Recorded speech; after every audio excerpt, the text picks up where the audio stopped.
ভারতে গিয়ে খুন হওয়ার পর ২২ দিন পার হলেও ঝিনাইদহ ৪ আসনের সংসদ সদস্য আনোয়ারুল আজিম আনারের মরদেহের খোঁজ মেলেনি এখনও।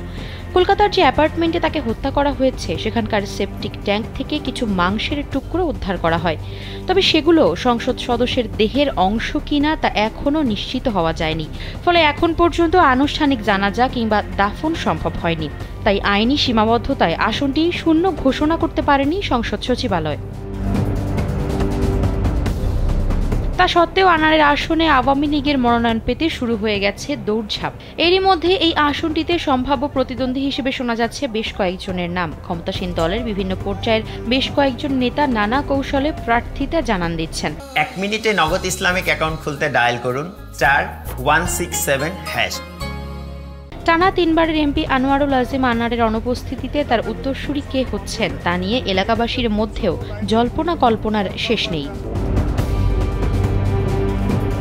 জানা গেছে, দীর্ঘদিন ধরেই কালীগঞ্জ উপজেলা আওয়ামী লীগ দুটি গ্রুপে বিভক্ত। একটি গ্রুপ পরিচালিত হতো আনোয়ারুল আজিম আনারের নেতৃত্বে, আর সাবেক এমপি আব্দুল মান্নানের অনুসারীরা আরেকটি গ্রুপে রয়েছেন। আনারের মৃত্যুর কারণে স্থানীয় রাজনীতিতে নতুন কোনো মেরুকরণ ঘটবে কিনা তা এখনও স্পষ্ট নয়। দ্বাদশ জাতীয় সংসদ নির্বাচনে এই আসন থেকে আওয়ামী লীগ ও অঙ্গ সংগঠনের জেলা, উপজেলা ও কেন্দ্রীয় নেতাসহ ১৪ জন দলের মনোনয়ন চেয়েছিলেন।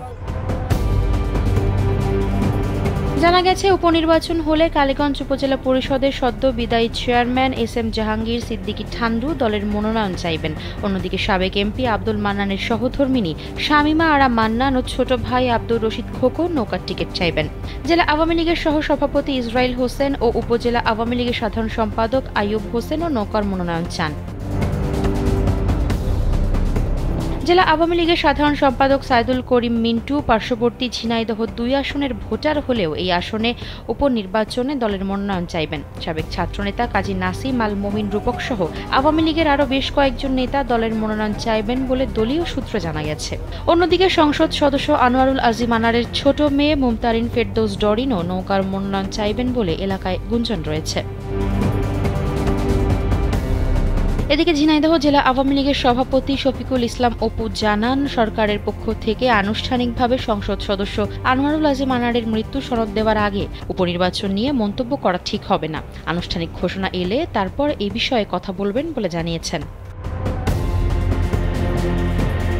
আফসারা নাজ, কালবেলা।